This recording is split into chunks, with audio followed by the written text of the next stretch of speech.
Oi, pessoal, tudo bem? Nós vamos aqui para o nosso GED gravado, certo? Que eu sei que demorou um tempinho aí para sair, mas eu estava preparando todo um material para eu gravar logo tudo de uma vez, certo? Então, nós vamos ver hoje um pouco da matéria que o Ellisberg deu de impostos e de taxas, certo? Aprofundando um pouquinho. Em outra aula posterior, a gente vai ver as contribuições e depois em outra aula sobre os empréstimos compulsórios, antes da gente entrar de fato aí em princípios, que será nesse próximo sábado, dia 21, enfim, não sei, não vou fazer o cálculo de cabeça agora, mas nesse próximo sábado, certo?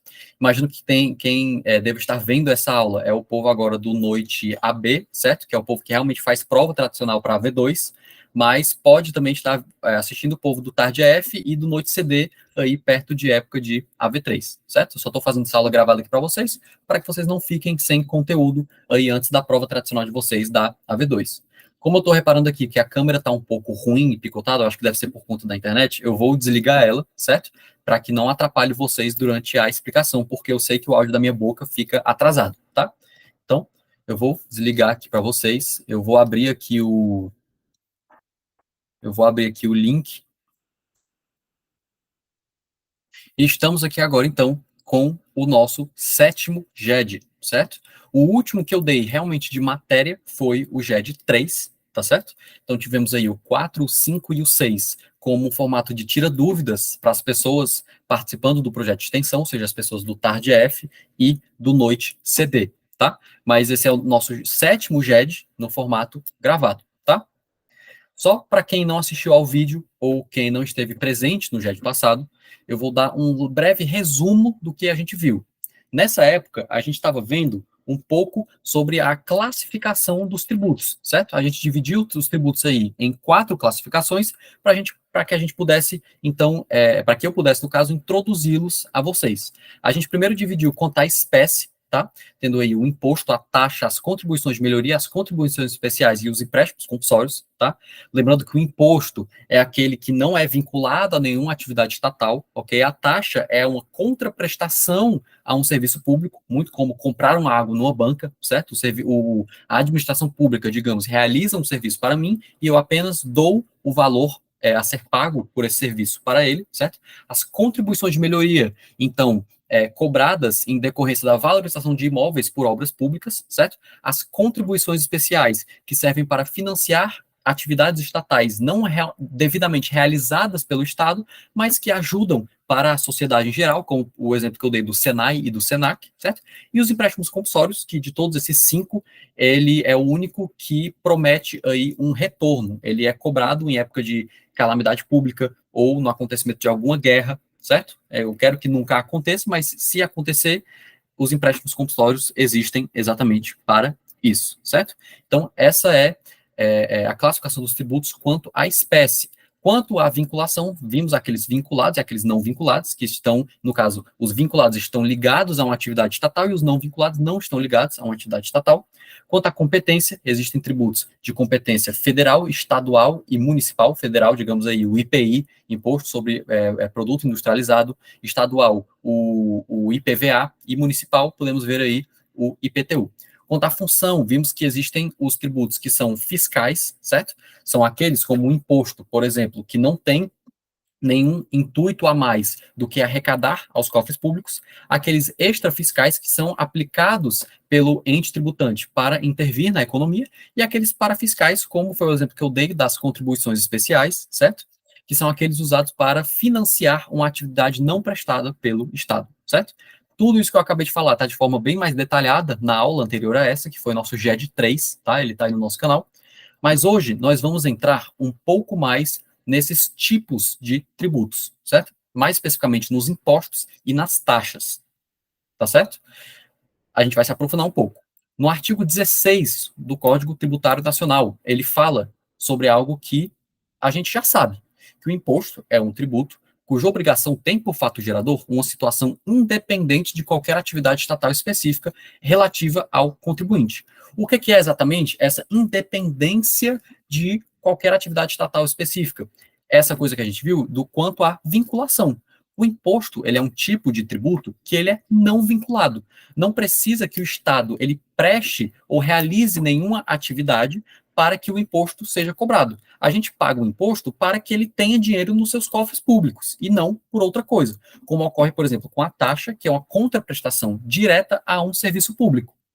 O imposto, não. Ele não precisa desse serviço público acontecendo. Ele não precisa que nenhuma atividade estatal ocorra para que ele seja cobrado. Ele simplesmente é cobrado. Claro que ele precisa que um fato gerador ocorra, mas quem que realiza esse fato gerador? Somos nós, são os imóveis, são os produtos, são os serviços, certo? Isso a gente vai ver um pouco mais aí para frente dos slides. E outra coisa importante que eu coloquei aí como observação, certo? Apenas como observação, porque a gente já viu isso em aulas passadas, é sobre a não afetação da receita de impostos. É um princípio muito importante que vai dizer que receitas provenientes de impostos não devem estar ligadas a despesas específicas, certo?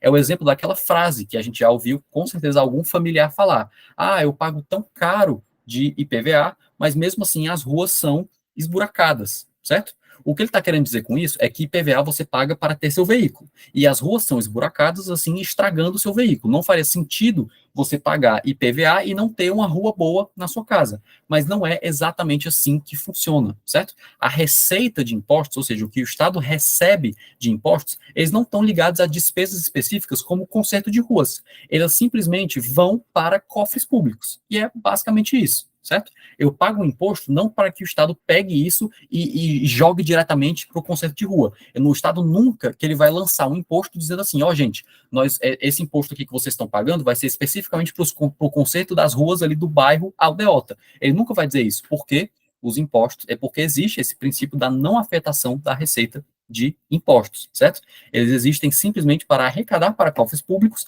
e o Estado utilizar da forma como ele quiser, de acordo com as necessidades públicas, certo? Muito como a gente fez com os tributos, eu também separei aqui os impostos de forma classificada, certo? A primeira forma de classificação dos impostos é quanto à sua quantificação, certo? Podendo ser dividido em impostos fixos e impostos graduados, tá certo? Os fixos são aqueles cujo valor não varia de acordo com a capacidade econômica do contribuinte. Não importa se o contribuinte ele é uma pessoa muito rica ou é uma pessoa muito pobre, o imposto cobrado dele será o mesmo. O exemplo que eu dei aí foi o ISS, o Imposto sobre Serviços de Qualquer Natureza.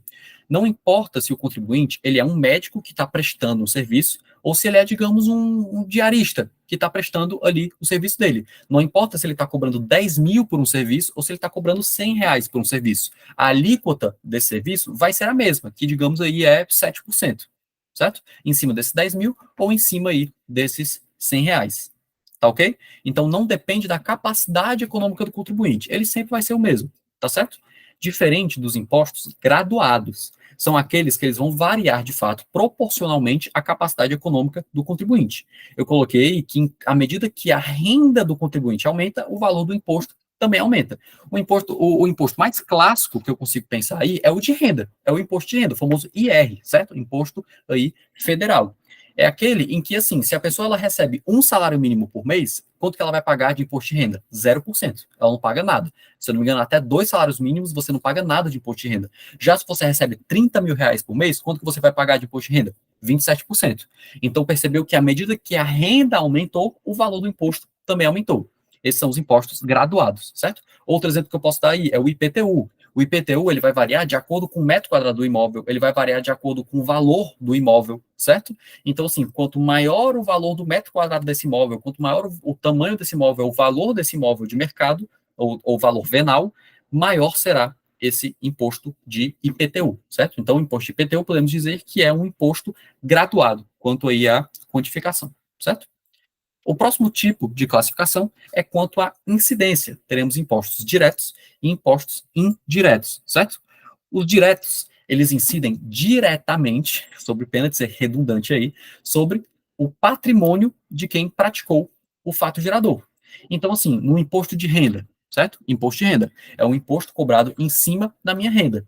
Quem que pratica o fato gerador? Quem que gera aquela renda? Não é, de fato, o contribuinte? Não é, de fato, a pessoa que está pagando aquele imposto? Sim, de fato é. Então, ele vai incidir diretamente sobre a renda de quem praticou o fato gerador. Se eu pratico o fato gerador, se eu gero a renda, o imposto vai incidir exatamente em cima daquela minha renda, certo? Já o imposto indireto é aquele que, às vezes, a gente paga e a gente nem percebe, certo? Eles são cobrados sobre a circulação, por exemplo, de bens, certo? E o seu custo, ele pode, então, ser repassado ao consumidor final. O exemplo que eu dou, claro, é o exemplo, digamos aí, do ICMS. Você vai no supermercado, eu quero comprar, digamos aí, um saco de arroz. Quero comprar um saco de arroz, certo? Esse saco de arroz, ele vai ter um valor. Esse valor, com certeza, não é o mesmo valor que a fábrica que produziu esse saco de arroz vendeu para o supermercado. É um valor bem maior. Porque essa fábrica, ela produz o saco de arroz, assim, bem grosseiramente dizendo, essa fábrica produz o saco de arroz, essa fábrica, então, transfere ou vende esse saco de arroz para o supermercado. Em cima disso, vai incidir o ICMS. Então, quem praticou o fato gerador dessa, digamos, transferência do saco de arroz da fábrica para o supermercado? Foi a fábrica. Para quem essa fábrica deve o ICMS? ICMS, como a gente já viu, um imposto estadual. Ela deve ao estado do Ceará. Entretanto, quem, no final das contas, paga o ICMS? Claro que o consumidor final. É a pessoa que compra, então, esse saco de arroz, certo? Por isso que a gente, às vezes, reclama tanto da nossa carga tributária do país, porque a nossa carga tributária do país, às vezes, ela é diretamente proporcional à quantidade que a gente paga para os nossos produtos, para a nossa alimentação, por exemplo, certo? Outro exemplo bem claro que eu posso dar, quando a gente vai comprar algo da Shopee, a gente vai comprar algo da Shein, quando a gente vai realizar aquele pagamento, ali no finalzinho, no nosso carrinho de compras, ali no final, a gente consegue ver o tanto que a gente está pagando de fato pelo bem, o quanto que a gente está pagando de frete e o quanto que a gente está pagando de ICMS, ou de IPI, ou de II, que é imposto de importação, sobre importação, certo? Então, assim, quem pratica o fato gerador daquela venda, de fato, não é a gente. Quem pratica o fato gerador não é a gente. É a fábrica que produz aquele serviço. Então, a fábrica que deve ao Estado. Porém, quem é que paga no final? O consumidor final. O consumidor, no caso, nós, certo? O contribuinte, ok? O próximo tipo de classificação é quanto à natureza, certo? Podendo existirem aí impostos pessoais e impostos reais, certo? Os pessoais, eles são muito parecidos, inclusive quase a mesma coisa do que aqui os impostos diretos, certo? Eles vão incidir sobre a capacidade econômica do contribuinte. De novo, sobre pena de ser redundante, mas os impostos pessoais, eles vão estar relacionados à pessoa do contribuinte, certo? Então, assim, o exemplo, até o mesmo exemplo entre os diretos e os pessoais, tá? Então, o imposto de renda, quando você fala de imposto de renda, você não imagina a pessoa trabalhando, a pessoa gerando aquela renda pertencendo a quem? A pessoa que trabalhou. Pronto, então serão impostos pessoais, vão incidir em cima daquela renda. Já os impostos reais são aqueles que incidem sobre bens, produtos ou serviços, que não vão depender de forma alguma da situação econômica do contribuinte. Então, IPTU, que vai incidir sobre propriedade urbana, IPVA, que vai incidir sobre veículos automotores, ICMS, que vai incidir sobre produtos, não coloquei aqui, mas ISS, Imposto sobre Serviços de qualquer natureza, que vai incidir, então, sobre serviços. É a mesma lógica do que a gente vê até em direito civil 2, se eu não me engano, que é das obrigações, aquela coisa do direito pessoal e aquela coisa do direito real. Pessoal é aquele que a gente tem proveniente aí de um contrato, de uma relação entre duas pessoas. Já um direito real é aquele que eu tenho com alguma propriedade, com algum imóvel meu, com algum carro meu. É um direito real que eu tenho com aquela coisa. Eu tenho o direito de vender aquele bem, de alienar, de doar, de reivindicar, não é? Isso não é um direito real. Eu não tenho o direito de reivindicar uma pessoa, por exemplo, certo? Então, existe a diferença dos direitos pessoais e dos direitos reais. E aqui, na classificação dos impostos, também existe a diferença entre os impostos pessoais e os impostos reais. Tá ok? Então, terminando esse aprofundamento dos impostos, certo? A gente entende que os impostos não são algo tão assim complicado como a gente imaginou. Existem suas classificações, mas são classificações relativamente fáceis de entender, certo? Aqui a gente aprofunda um pouco mais nas taxas, tá? Nas taxas. Eu vou ler aqui o artigo 77 do CTN também, e, a priori, a gente não vai entender muito do que está escrito, mas eu vou destrinchar esse artigo e mais para frente a gente entende perfeitamente do que ele se trata, certo? Então, lendo aí bem por cima, tá? As taxas cobradas pela União, pelos estados, pelo Distrito Federal ou pelos municípios, no âmbito de suas respectivas atribuições, têm como fato gerador o quê? O exercício regular do poder de polícia ou a utilização efetiva ou potencial de serviço público específico e divisível, prestado ao contribuinte ou posto à sua disposição. É normal não entender nada lendo esse artigo, de fato. Para entender, você precisa entender. Para entender, você precisa entender. Para você compreender o artigo, você precisa também compreender o que é exercício regulado do poder de polícia, o que é um serviço público, o que é a utilização de um serviço público efetiva ou a utilização em potencial, o que é um serviço público específico e o que é um serviço público divisível, tá? Então, a gente vai começar nesse entendimento. Eu, de propósito, coloquei aqui de baixo para cima, certo? Para que o entendimento fique mais fácil, mas eu vou explicar aqui para vocês e não vou confundir a cabeça de vocês, certo? Então, para a gente entender o que é um serviço público específico e divisível. Para começar explicando isso, eu tenho que botar algo na cabeça de vocês, que é o seguinte: para que eu cobre taxa em cima de um serviço público, lembra que a gente viu que as taxas são uma contraprestação a um serviço público, né? Para que eu cobre taxa em cima desse serviço público, ele precisa obrigatoriamente ser específico e obrigatoriamente ser, ao mesmo tempo, divisível, certo? O que significa cada um? Um serviço público específico é quando eu puder apontar qual é esse serviço que está sendo prestado. A palavra-chave aqui é o qual. Qual é o serviço que está sendo prestado? O exemplo que eu dou aí é na emissão de passaporte. Um exemplo mais claro que tem é na emissão de passaporte. Eu não sei onde vocês realizam aí a emissão de passaporte de vocês, mas eu realizo ali no Iguatemi, certo? Onde tem aquela repartição ali da Polícia Federal, tá? Quando eu chego ali, eu consigo ver. Tem um cartaz falando sobre a emissão de passaporte, dando passo a passo para o cadastro na internet. Eu vejo que tem pessoas batendo foto. Eu vejo que tem pessoas sentadas com a senha na mão, certo? Eu vejo que tem servidores públicos ali atendendo essas pessoas, tá? Então eu consigo ver perfeitamente qual é o serviço que está sendo prestado. Na coleta de lixo, eu não preciso nem ver o serviço sendo prestado. E isso nem é, e assim, ele nem é difícil de se ver, porque um caminhão de uma coleta de lixo é algo muito grande. Você vê o gari ali atrás, né, segurando toda aquela cena, mas a coleta de lixo, eu consigo perceber qual é o serviço que está sendo prestado até pelo cheiro, até pelo que a gente vê, até pelo que a gente sente passando ali de carro ou até mesmo em casa, certo? Em relação à segurança pública, eu consigo ver carros da Polícia Militar fazendo uma ronda aí, eu consigo olhar de fora, digamos assim, da janela da minha casa, da janela do meu apartamento, e ver um carro da Guarda Municipal ali rodando as ruas, tá?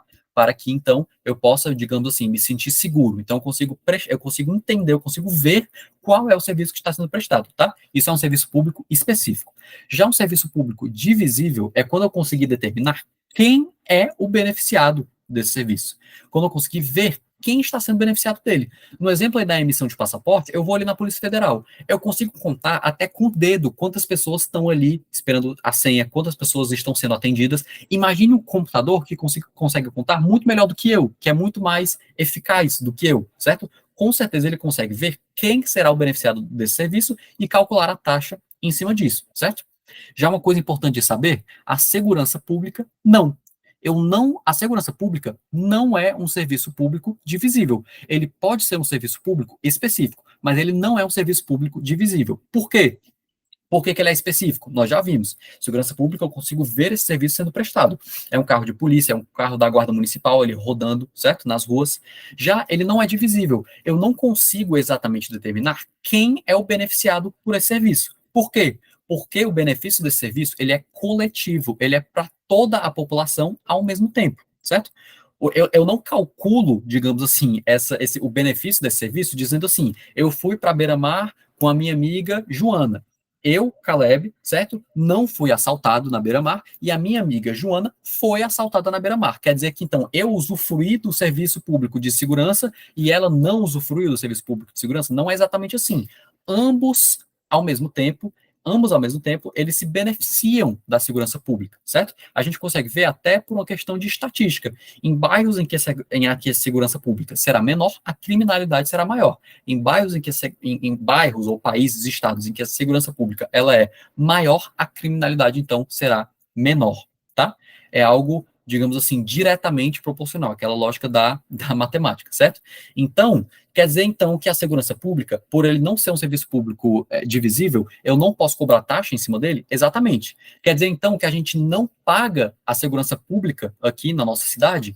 Não. A gente paga a segurança pública, sim, mas não por meio de taxa, por meio de imposto, tá?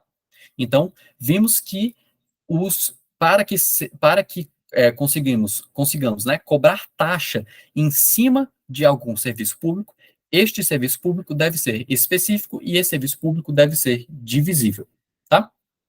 A utilização desse serviço público deve ser uma utilização efetiva ou uma utilização em potencial, certo? O que é uma utilização efetiva? É algo que a gente utiliza, é o que a gente utiliza, como a emissão da CNH, por exemplo, ou a emissão de um passaporte. A gente não, de fato, utiliza aquele serviço, a gente não emite a nossa carteira, a gente não vai no Detran, a gente não pede, a gente não assina lá, bota o nosso endereço e recebe por correio, a gente efetivamente utiliza daquele serviço, algo fácil de entender. Já existem serviços públicos que estão simplesmente postos à nossa disposição, que a gente não utiliza, mas que está à nossa disposição. O exemplo que eu botei aí é a taxa do IBAMA, é a famosa taxa de fiscalização ambiental. Quem vai pagar uma taxa dessa? Provavelmente pessoas que têm, digamos aí, casas em Guaramiranga, vamos supor, certo? Pessoas com casa em Guaramiranga. Além do valor altíssimo lá de metro quadrado que elas estão pagando para ter uma casa em Guaramiranga, elas também estão pagando exatamente essa taxa do IBAMA, certo? É uma taxa que simplesmente você paga para que o IBAMA possa controlar essa questão de atividades poluidoras em florestas, ou atividades que possam causar um dano ambiental de alguma forma, certo? Significa que uma pessoa dessa com uma casa em Guaramiranga, ela está sempre vendo agentes do IBAMA ali no seu quintal, e agentes do IBAMA pelas suas ruas sempre atentas a qualquer momento para qualquer poluição nas florestas? Não. Mas no dia que elas precisarem de alguém do IBAMA para controlar e fiscalizar essas atividades, elas podem, certo? Então, a fiscalização é algo que está sempre acontecendo, que a administração pública está sempre tendo um gasto, e para isso é um serviço público que está posto à disposição do contribuinte, e para isso ele precisa pagar, certo? Então, pelo que vimos aqui, pelo que vimos aqui no artigo, tá? Nós vimos que a taxa, ela é uma contraprestação a um serviço público em que deve ser utilizado de forma efetiva ou em potencial, um serviço público de forma um serviço público específico e divisível. Mas tem outra forma de cobrança de taxa também, que é aquele pontinho 1 que eu coloquei, que é pelo exercício regular do poder de polícia, certo? Eu vou relembrar aqui com vocês rapidamente o que é poder de polícia, porque ele é um assunto do direito administrativo que a gente não vê nesse semestre agora, nesse quinto, a gente vê em semestres anteriores, certo? Mas de uma forma bem rápida, ele é uma atividade da administração pública que regula a prática de atos por meio da restrição de direitos ou de liberdades, tá? O primeiro exemplo que eu posso dar aí é o controle do trânsito. É algo que a gente vê no nosso dia a dia. O poder de polícia está sempre presente no nosso dia a dia. Em relação ao controle do trânsito, como é que funciona? Temos aí um semáforo, ou melhor dizendo, temos aí um radar, certo? Que a gente passa pelo radar, um radar de velocidade de 60 km por hora, certo? Quem que coloca o radar naquele local? É a administração pública. E qual é o sentido daquele radar? É controlar a prática dos nossos atos. Qual ato? Andar acima de 60 km por hora naquela via, certo? Ah, mas eu comprei meu carro, eu posso andar, eu tenho o direito, digamos assim, eu tenho a liberdade de andar na velocidade que eu quiser. De fato, você tem a liberdade, mas o poder de polícia, ele vai regular essa liberdade, ele vai restringir esse direito, essa liberdade, em prol da sociedade, certo? Porque se todo mundo quisesse andar na velocidade que todo mundo quisesse, nada daria certo, a galera ia estar se batendo direto, certo? Então, o controle do trânsito é um exemplo aí do poder de polícia, e as taxas podem ser cobradas em cima, por razão, no caso, desse poder de polícia. O exemplo que eu dou aí é a taxa de licenciamento de funcionamento. Digamos que eu quero abrir uma bodega, certo? Quero abrir uma bodega, ou um boteco, digamos assim, e quero fazer o uso e quero fazer a venda de bebida alcoólica. Eu comprei aquele local, certo? Comprei de um particular, comprei dentro da administração pública, e eu quero ter o direito de vender o que eu quiser lá dentro, certo? De fato, eu tenho, mas primeiro eu tenho que pedir autorização da administração pública e pagar essa taxa de licenciamento de funcionamento, certo? Isso é simplesmente a administração pública exercendo o seu poder de polícia. E essa taxa de licenciamento de funcionamento será sim um tributo, será, como o nome já disse, uma taxa, certo? Próximo exemplo, taxa de registro de eventos públicos, que também será uma taxa, também será um tributo. O Fortal quer realizar uma festa em um local público. Ele precisa pagar para realizar essa festa uma taxa de registro de eventos públicos. Precisa preencher vários documentos, precisa ter a autorização do poder público, e então, após o pagamento dessa taxa, ele está regularizado para realizar aquela festa, tá? Então, Simplificando, eu peguei esse artigo 77 do CTN e dei uma simplificada, certo? Para que a gente possa entender perfeitamente do que ele se trata. E diz assim: as taxas cobradas pelo ente tributante são geradas ou pelo exercício do poder de polícia ou utilização efetiva ou potencial de serviços públicos específicos e divisíveis. É basicamente isso, tá? As taxas podem ser cobradas e serão cobradas pelo exercício do poder de polícia, como a gente já viu, taxa de funcionamento, por exemplo, que gera aí um alvará de funcionamento, ou utilização efetiva ou potencial de serviços públicos, sendo esses obrigatoriamente específicos e divisíveis, certo? Eu trouxe aqui alguns casos reais para vocês, tá? Que já foram assuntos aí de ações de inconstitucionalidade no STF, e alguns foram julgados constitucionais e outros foram julgados inconstitucionais, certo? O primeiro exemplo é a taxa de incêndio. A taxa de incêndio. Percebe-se que é uma taxa que você paga, certo? Provavelmente quem paga são pessoas que estão em locais com a alta incidência de queimadas e, enfim, de incêndios, certo? E essas pessoas não usam todo dia do serviço do bombeiro. Ela não usa todo dia, não é todo dia que você vê um fogo sendo apagado na rua. Porém, é um serviço público, o bombeiro, no caso, essa coisa do bombeiro e apagar o fogo, digamos assim, entre aspas, é um serviço público que está posto à disposição. É um serviço público potencial, certo? É de utilização em potencial. Dessa forma, ele é, então, constitucional ser cobrado. Já a taxa de iluminação pública, nós vemos aqui que ela não é nem específica e ela não é nem divisível. A iluminação pública, ela não é um serviço público específico e divisível, certo? Porque, beleza, a gente pode ver até o poste na rua, tá? Mas assim, a luz do poste da rua está iluminando uma casa. Então essa casa deve pagar a taxa de iluminação pública. Já a outra casa tem só um feixezinho de luz no seu quintal. Então, essa casa não deve pagar iluminação pública, ou deve pagar só pelo metro quadrado daquele feixe de luz. Não faz sentido, certo? A iluminação pública é um serviço público indivisível, portanto, inconstitucional. Quer dizer que a gente não paga pela iluminação pública, a gente paga, mas não pelo meio de taxa, pelo meio de contribuição, certo? A taxa do lixo, ela é constitucional, é um assunto que está sendo altamente polemizado nesses últimos tempos, certo? E principalmente em época de eleição, tá? Mas o STF já disse a ela, como já disse, que a taxa é constitucional. A taxa também de limpeza pública das ruas, a gente viu que ela é inconstitucional, muito parecido com a segurança pública, certo? O benefício, ele é coletivo. O benefício, ele não é para uma pessoa que pisou em lixo, que não pisou em lixo, quer dizer, e para uma pessoa que pisou em lixo. Então, no caso, para a pessoa que pisou em lixo, ela não beneficia. Não é exatamente assim que se calcula, certo? A limpeza pública das ruas, ela beneficia a todos de forma coletiva. Quer dizer, então, que a gente não banca a limpeza pública das ruas, das vias, a gente banca, mas não por meio de taxa, certo? E terminando aqui a nossa aula de hoje, tá?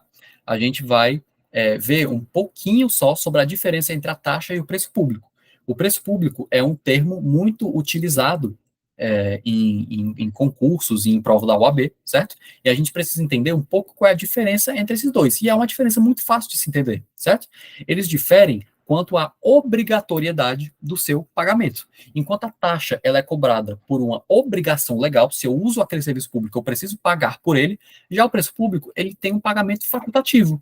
Eu só vou pagar aquele preço público, que no caso não chama de taxa, chama de tarifa, certo? Se eu pretender me beneficiar de um serviço prestado. O exemplo é, digamos assim, um zoológico municipal. Abriu, ele pertence então ao município. Para eu entrar naquele zoológico, vai ter toda a prestação de um serviço público, de pessoas que cuidam dos animais, de pessoas que estão ali na guarita para receber o dinheiro, certo? Então tem ali a ocorrência de um serviço público. Mas eu tenho a opção de me beneficiar daquele serviço público, como entrando de fato ali no zoológico e usufruindo dele, ou eu tenho a opção de não usufruir desse serviço público. Se eu entrar, o que eu vou pagar? Taxa ou preço público? Preço público. E como é que chama o pagamento desse preço público? É a tarifa, certo? Não é o pagamento, então, de taxa. Se o pagamento for facultativo, será o pagamento de uma tarifa, ok? Então, essa foi aí a nossa aula de hoje gravada, certo? Virão aí, no futuro, outras aulas mais à frente, tá? Só para que vocês estejam aí preparados para essa AV2. Quero agradecer quem ficou aqui até o final, tá certo? E a gente se vê na próxima. Obrigado, pessoal.